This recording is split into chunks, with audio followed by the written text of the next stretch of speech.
Welcome back, guys. In this section we are going to work on the layout of our application.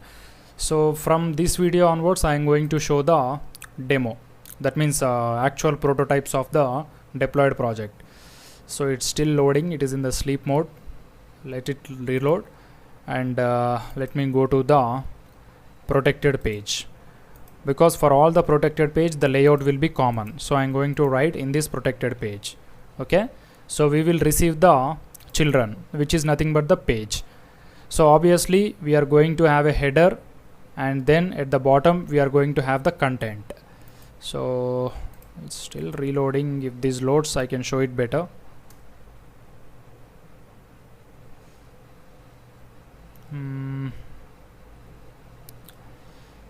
So meanwhile I will start writing the code, so that won't be a problem. Yeah, so this is the parent element of our protected route. So get rid of this user.name right now. So this is the actual page content. Okay, we are having 20 pixels margin from all the sides and we are rendering the page. So above the page we need to have the header. Okay, so if it got loaded. So let me log in here.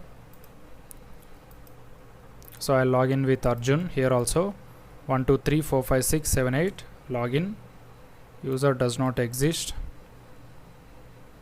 User logged in successfully. Yes. So this is our logged in user interface and home page. So at the top left you are going to have the project title. Top right you are going to have the logged in user information with the white background and some primary text color.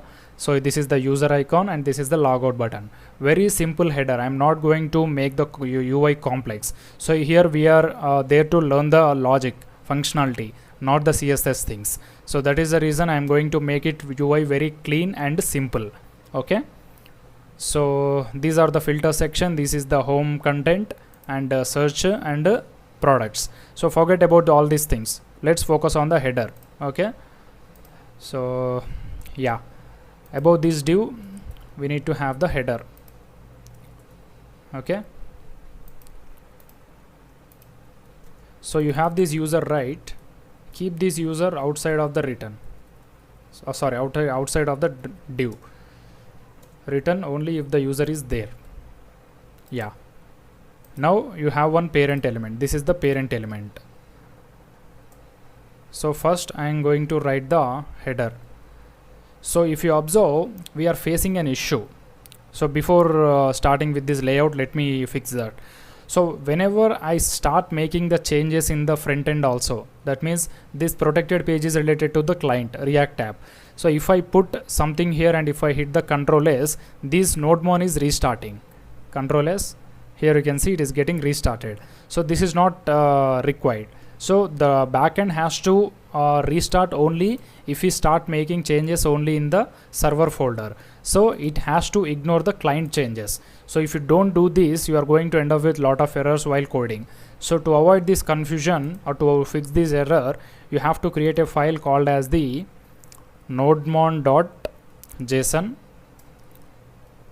Okay, nodemon.json. So there will be some content to avoid, so let me copy it from my deployed version. Share resellers. So you can copy from my GitHub, or else I'll provide something in the notepad, in the document. So I just copied and I'll put it here. So this is the nodemon.json to avoid the client changes. So here you can see there is a property called as the ignore. So it will ignore the client changes. Okay, remaining everything you have to copy and paste. Even I don't know what all these things will do. So this property is very important. Ignore client. Now let's do some changes here. Still it is restarting because we have to restart the backend server once you make started changes in this nodemon.json. So let me restart now. Yes, the backend server has started. Now let's do something in the front end. It has to stay constant. It should not restart now. So I'm creating one div. Ctrl S. you can see the backend server is constant, it is not getting restarted. So node.mon.json is working fine. Done. Now let's come to the header part. So in the header at the left side we need the project title. So this is the header, this complete div is the header. Okay, let me put the comments also, you will understand better. And this is the content or body. Okay, body is nothing but the page. So first I am going to make this header class name flex justify between, because one has to be at the left side, one has to be at the right side. Okay, justify between items center to make it vertically center, bg primary, and padding let's make it 5. Don't put the text white. Let's see the output. It got logged out, so let me log in again. 1 2 3 4 5 6 7 8. Yes, so I got the header now. Okay, so let me write some content. First one, h1 dot text to excel Shay MP marketplace. I got the title, and this has to be text white. Text white. Done. So here Shay reseller, here Shay MP. Perfect. Now here we need to have some white background. So create one more div. One more div. First thing is we need to have the class name bg white, and padding 2 I am going to have px2 py2 px5. that means padding bottom and top 8 pixels, padding left and right 20 pixel. Okay, now h1 dot, or else let me use the span dot, or just put span user dot name. Superb. And this has to be rounded corners. Yes, looking good. And we need to write some more content. Here it's Arjun. Yeah, now we need to have 2 icons. Go to the remix icons, remix icon, remix icon. First thing is we need the user. You can choose anyone, a lot of icons we have. I'll choose the shield user. Copy and paste it here. Again this has to be flex and gap 1. Yes, I got the icon. And make this item center. Item center. Perfect. And then we need to have some gap between the profile and the icon, and we need to have the logout icon also. Let me get the logout. I'll use this. Copy and paste it. So make sure you have the class name. Don't use class. And for this I am going to have some margin ML10. Yes, so I have some huge gap between the logout button as well as the user. Okay, so to make this look clickable, I am going to write the span element, class name, underline and cursor pointer, underline and cursor pointer. Yes, now I can understand this is clickable, and even this icon is also clickable. So once we click on that, you have to log out. On click, remove the token from the local storage, navigate to the login.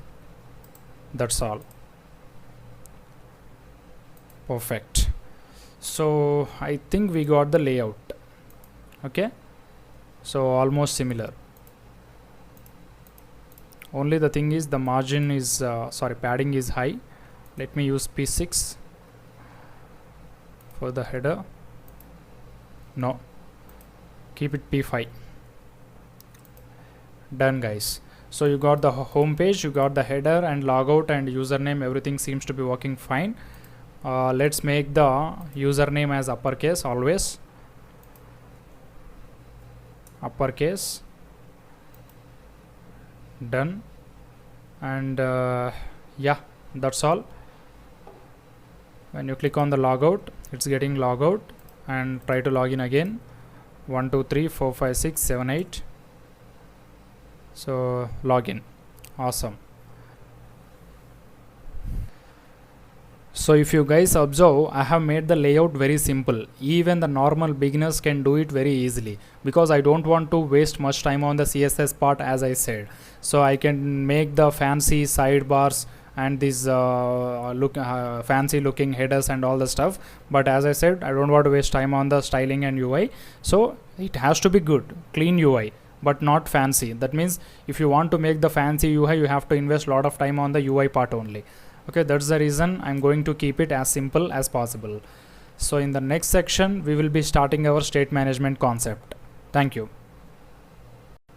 Welcome back, guys. In this section, we are going to work on the Redux Toolkit state management setup. So let me go to the UI, that means code level, client. Yeah. So we already have a file, so folder called as the Redux. So in this Redux, first I'm going to create a normal slice. So previously in the old versions of the Redux, we used to call it as the reducer. Now we need to call it as the slice. So basically the first use case we are going to have with the Redux is showing and hiding the loaders whenever the API request is in the processing state. That means, let me log out. So here when I click on the login, right now we are not able to see any loader. So unless we get any response from the backend, we are blank. That means we don't know what is happening behind the scenes. So we have to show some loading, kind of spinner. So that has to be done on a lot of the pages, not only login, not only registration. So those logic has to be present in the global level. So that is the reason we are going to use the Redux concept for the loaders. Okay, not only the loaders, we can use it for lot many scenarios, but the first use case is loaders. Okay, so in this lecture we are going to set up the Redux. In the next lecture we will implement that for the loaders. Done. So let's go to the Redux, create a new file called as the loaders slice.js. So first we need to import the create slice method, because we have to create a slice for the loaders.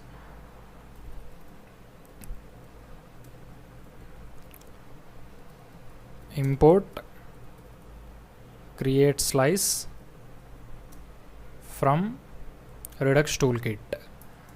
Now export const loader slice is equal to, so there will be an object for this create slice. In that you have to pass initial data. So first name will be loaders, then initial state. So we are going to have only one variable, so that is loading or is loading, whatever you can keep it. Initially loading is equal to false. Done. Now we need to control this loading value whenever the API request is hit or gone. That means when we hit on the login, we need to control this value by changing it to true.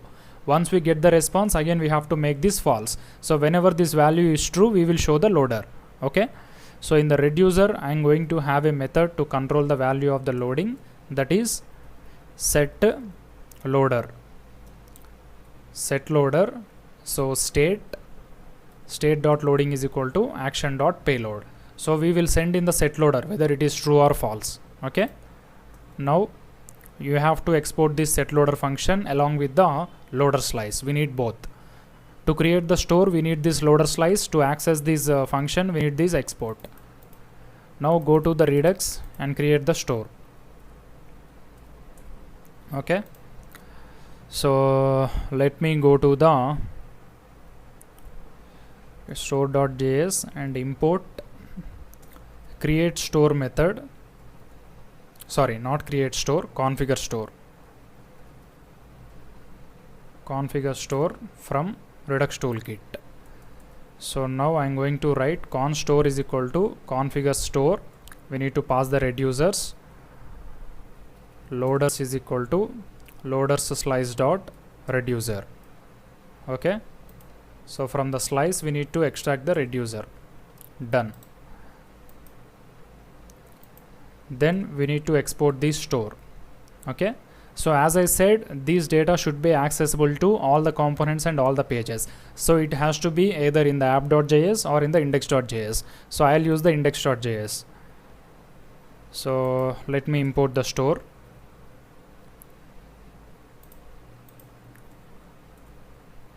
It's not importing manually, sorry, automatically. So whatever, so first I'm going to wrap this config provider inside the Redux provider. Okay, Redux provider, and you can get rid of this react.street mode. Keep the provider as the parent element and import the provider from React Redux. Okay, import the provider from React Redux. Done. So we don't have any errors. Now you have to provide the data to provider, which is nothing but the store. Done. So I think we are good. So now all the child elements which are having inside this provider should be able to access the loading value. Not only loading value, whatever the reducers and slices you write. So in the next lecture we are going to use this loading value and we will write the actual spinner component. Okay, welcome back guys. So in this lecture, first we will design the spinner component, then we are going to show and hide that spinner component based on the API call status. So first I'll go to the components. So I'll create a component called as the spinner. It could be loader also, whatever. RFCE spinner. So let me go to the app.js and here I am going to put that component spinner. Done. Here you can see I got the spinner component. So as per the logic, this spinner has to be position fixed. That means it has to take the complete height and width, and it has to mean in the center of the spinner you have to spin. Okay, so I'll show you once my deployed application loads. So until then we can write the code. Yeah, so first thing is just make the spinner position fixed inside 0. Sorry, inset 0. That means from all the sides it will be 0 0. Okay, it's taken full height and width. Now let me apply some background color, BG black. Yes, I got the complete black. Still some of the form elements are overlapping on this spinner. So I'm going to make the Z index completely higher than anything. Z100. I don't know whether we have the Z100. No, we don't have. Z10. Yes, we do have Z10. Yes. Now I want to bring this text at the center. So for that I'm going to use flex item center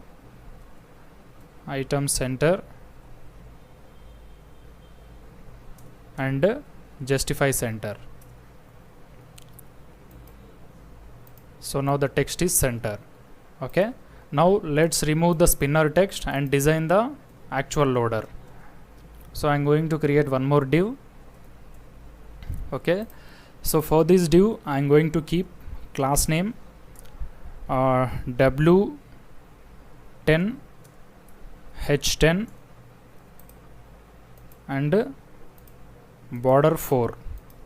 Okay, border 4 and border solid, border type solid, and let me have the border color also, border gray. I'll keep 300, border gray 300. Yeah, so now you got the color. Now let's remove the border for any one of the side. Okay, so I'm going to remove the border for top. Border T transparent. Border T transparent. Done. Now let's make this rounded full. Rounded full. Now let's spin. That's all. So animate, spin. That's all. We got the loader. So whenever we have this loader, we could able to see some amount of the background page also. So if it complete, if the background is complete black, it won't look good. So what I'm going to do means I'll make the opacity 50%. 50% is also not enough. Let's make it 70. Okay, still it is not showing. Let's remove the BG. Oh, not here actually. It has to be for the parent. Yeah. Now we could able to see the background color as well as the loader. You can see very clean UI. So we got the loader. So if you want to make the border dashed, you can make it like this. Border dashed. That will also look good. Like this. But if you make the border dashed, let's make this as border 2. Yeah, like this. I think it will look good. And make the border gray instead of all these things. Let's make this completely white.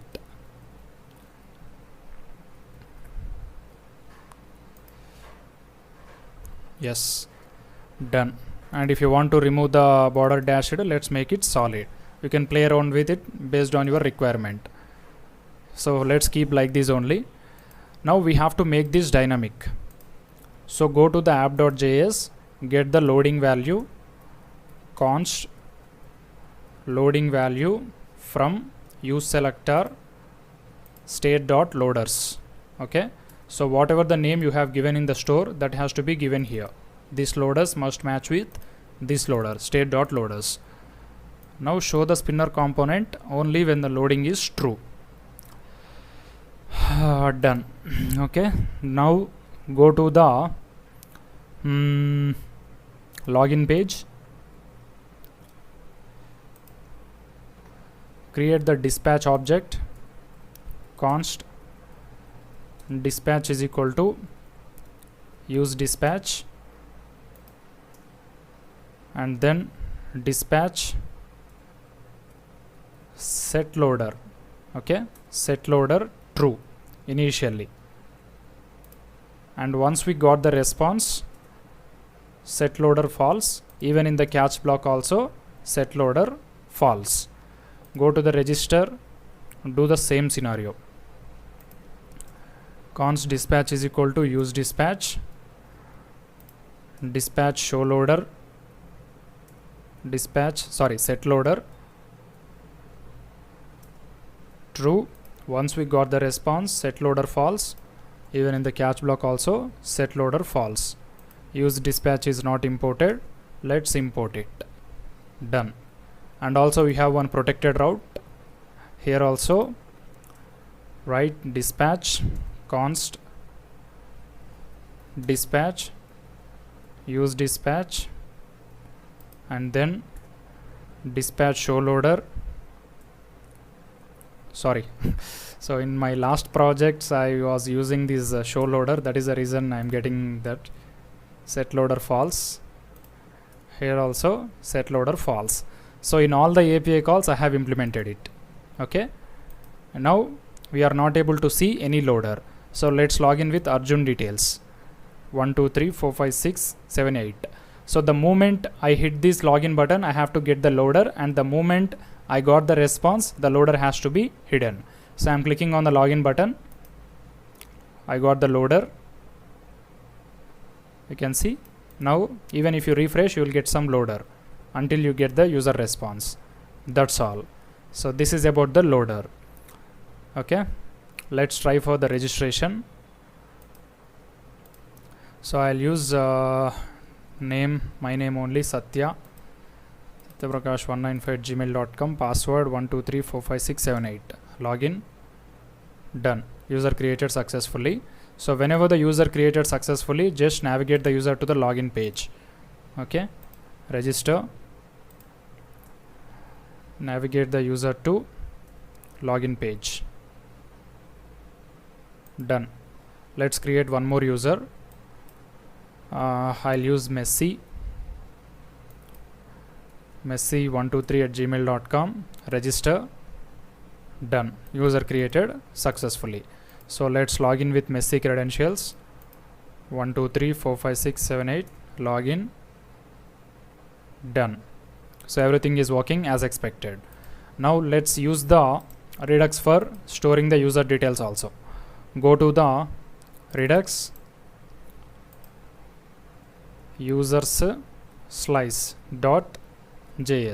So right now user data is only available in the protected route. So this is not what we want. User data should be available across the application. So you have to use the loader slice concept. So just copy this, put it here. Name should be users. Here also, wherever there is loaders, replace it with the users. Loader should be replace it with users. Okay, so just hit the replace. And here also initial state should be user null, and the function should be set user action.payload. Here also set user export. Come to the store.js, press enter. Users is equal to users slice dot reducer. Go to the protected route, get rid of the local state. So once you got the response, instead of set user, where is it? Yeah, instead of set user, call the dispatch set user. Okay, so it will be available in the entire application. And now get the user from the users reducer. Sorry, use selector. Let's import that. Done. Format document. So now we don't have any state variable, but still we have to see the output. You can see still I am getting the variable Messi. This is because of the Redux. So if I want to get this Messi name in the home page, I can get it. Let's try that.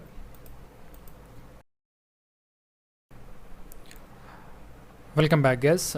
Sorry, in the last lecture, due to some technical issue with my laptop, so the video got dropped suddenly. So let me continue with the last lecture. So in the home page, we have imported this use selector as well as the user variable. So now after this home text, I'm going to render the condition, and simple if user, then show the user dot name. Okay, yes, here you can see. So right now we don't have any state like use state in the home page, but we are still getting the data. So like this way we can get the data with the help of the Redux into all the components and pages. So that's all, guys. So in the next section we are going to enter into our business logic concepts products. Thank you.